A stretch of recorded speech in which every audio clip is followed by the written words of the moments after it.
good afternoon, good evening, good night. Whatever time of day that you decide to join me on my channel again, Exodus America 2022. If you're new to my channel, hit the like and hit the subscribe. If you are returning to my channel, then welcome and God bless you. That's something that I heard today that disturbed my soul. And I hear this from my African Americans continually. I hear it from my own family members, and you've heard it too. Africans don't like us. Not really. You're trying to be African. You're appropriating the culture. You're trying to be African. You're wearing African clothing. And I'm going to try to be African when America's already deemed that I am African. America wrote on your paperwork African American.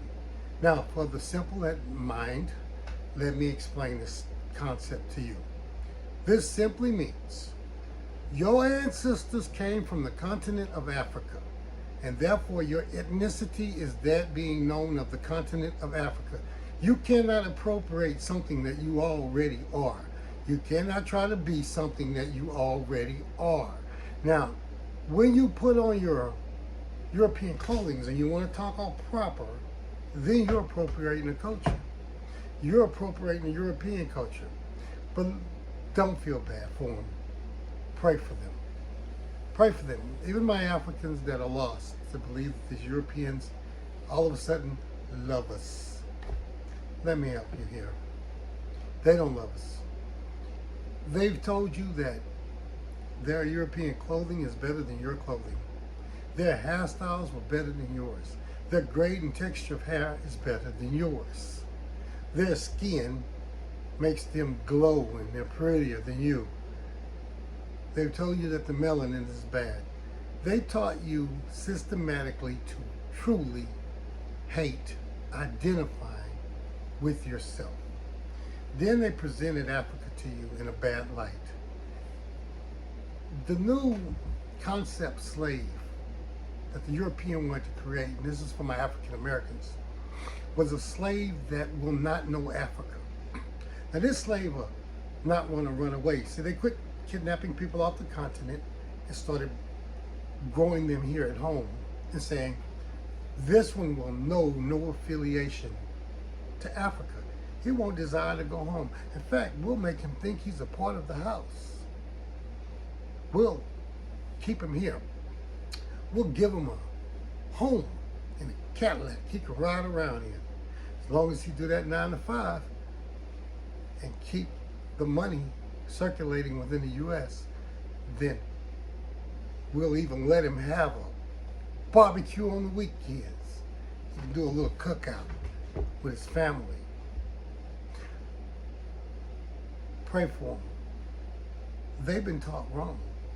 They've been taught that, oh, the 1.23 billion people on the continent of Africa don't like me.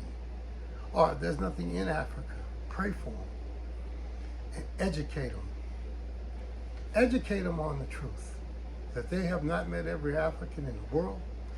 They might have run into a few. Pray for them that their nationalization by the European is white Jesus, white is right mentality will die with them and it won't go into their children. Look, I know everybody, when I go to Africa, not all the African Americans are going to come. I really begin to understand this now. A lot of you are going to be here. And you're going to be here, and I don't want you to come. I don't want you to come. I want you to stay in America. Because as Marcus Garvey started taking many African Americans back, trying to go back to the continent, the more they decided to stop them. Because for the ones who are enlightened and the ones who are awake and the ones who know who you are, then let's go. But to the ones who don't, Africans don't like you, no, please stay here. There's nothing in Africa. It's dirt poor. There are huts and the animals will eat your ass. Please stay here so that you'll be a good distraction. Plus, some of those attitudes we don't want in Africa anyway. I mean it. The Pookies, the Rayways, the Bonquishas, you know, these are black Americans. Stay here. Stay here. You know, we'll have enough dealing with the Africans over there that think the Europeans are good, that think the white man has come to love me. We'll have enough dealing with them. But it's still to my proposal that we rebuild the continent and that we create a place and create our own products, create and manufacture our own lifestyle. Let me explain something to you. I hear them saying black culture in America. This culture was created as a coping mechanism of survival because your culture and your heritage was snatched from you. Your ancestors say, well, we'll deal with what has come along. But it's not a culture because it's not a viable culture because it has not worked for us. Socially, it has not worked for us internally. We're still fighting with each other, shooting each other, getting divorced left and right. You tell me if that's a culture, then certainly it's time to get out of it. Gang violence and everything that comes along with it. And if you're too blind and naive to see it, then I'm sorry for you. You know, now they're over in Africa and they're trying to take over and running in there, taking their vacations.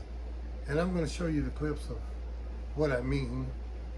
And you're too stupid to get up and go buy a passport.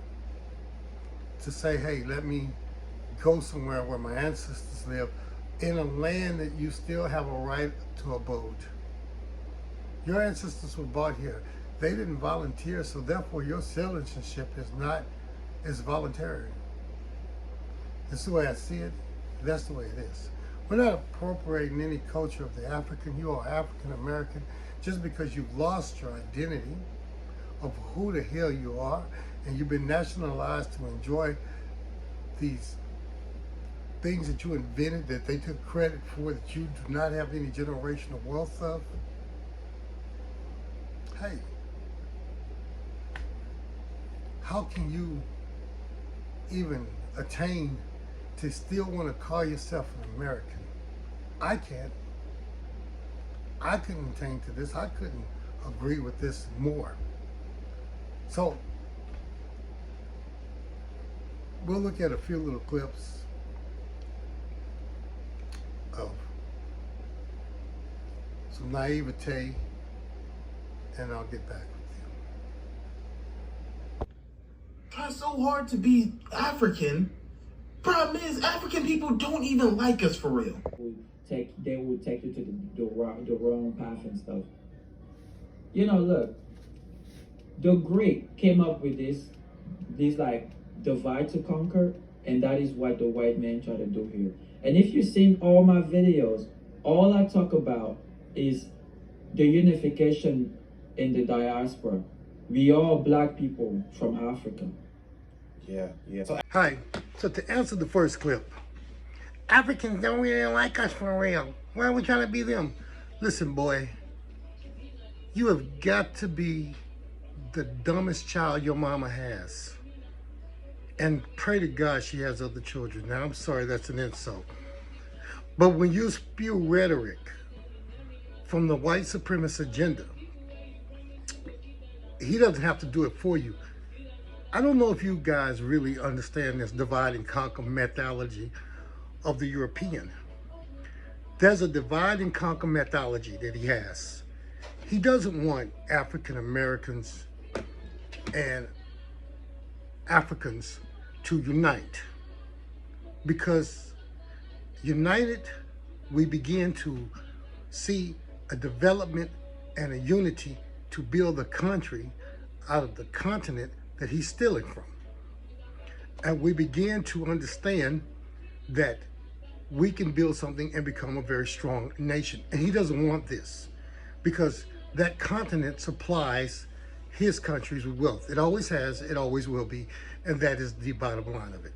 And when you have a child who is so unintelligent because he's been nationalized through the theory of slavism and socialization. And let me explain this, okay? America has given a socialization, and the European socialized the world into believing in the black boogeyman, or the black bad guy. And that answers the second point in that clip. Because when you're presented throughout the world, African Americans, you're presented as the world's worst criminals to the country. And they've done this to justify several things. One, locking you up in mass incarceration. Two, taking away your citizenship. Three, getting the other Negroes that they created who work for the system, such as cops, lawyers, and DAs, to continue to dislike their own. It is a divide and conquer across the board. This is the white supremacist plan. And so when you fall into these massive stereotypical idiocies of Africans don't like us, and oh, he thinks he's better than me, and I've seen it, and they're over there enjoying Africa. My African Americans, they're taking their vacations. They're going to Africa. They're enjoying the resources. And you're over here fighting with each other. The Africans don't like me. I don't want to go to Africa. I don't spend my money there. I don't wear African clothing. And you are African. And then the European has told you on your application, you're African. You're African American. Africans. We are African. Okay? Nothing else to it.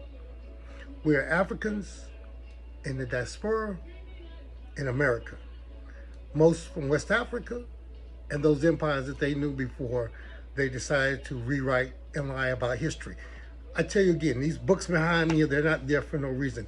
When he decided to colonize Africa, he needed to destroy you, image and all, who you were as a people, as a nation. He needed a reason to show the world that what I do in Africa is necessity. And I tell you this, it is to our destruction if we continue to perpetuate the white supremacist agenda.